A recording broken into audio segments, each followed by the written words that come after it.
Dapo, the village mischief. Long ago, in the peaceful village of Ilyasha, where the mighty Ocean River flowed and the palm trees danced with the wind, lived a boy named Dapo. He was strong and clever, but he had only one flaw. He never listened to advice.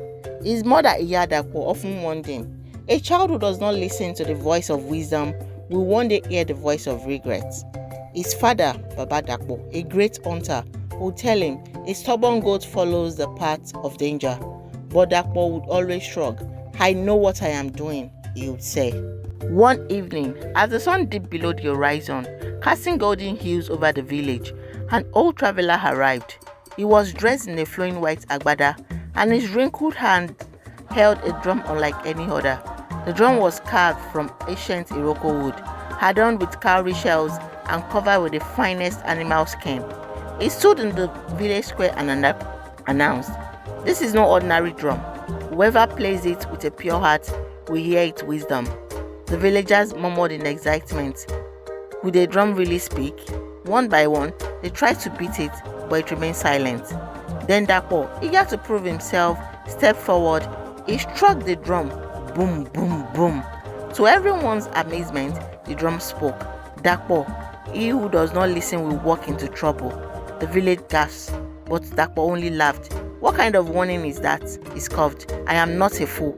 The old traveler shook his head and said, "Only time will teach the stubborn child." A few days later, Dapo heard the village boys whispering about a hidden treasure in the forbidden forest. It was said that deep inside stood a tree filled with golden fruits. "Let's go together," said Kola, his best friend. "No," Dapo insisted. "I will go alone. I don't need anyone slowing me down." But his mother had warned him never to enter the forbidden forest alone. The elders often spoke of spirits that guarded the land, punishing those who disrespected nature. Ignoring the warnings, Dapo waited until nightfall and sneaked into the forest. The deeper he went, the darker it became. The wind whispered through the trees and unseen creatures rustled in the bushes. But Dapo did not turn back. He was determined to prove himself. Finally, he saw it, the golden tree. Its fruit glowed like the moon, and the scent filled the air with sweetness. Without hesitation, Dapo climbed the tree and plucked the fruit. The moment he pulled the fruit from its branch, the ground trembled. A deep rumbling voice echoed through the forest. "Who dare steal from the sacred tree?" Dapo's heart pounded. He turned and saw a giant spirit, its body as tall as a palm tree, its eyes glowing like fireflies in the night. Its voice was thunder, shaking the very air.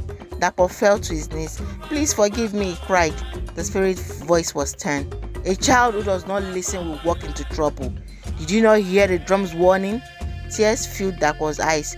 If only he had listened. "I will spare you," the spirit said, "but you must promise to respect wisdom and heed advice." "I promise," Dapo sobbed.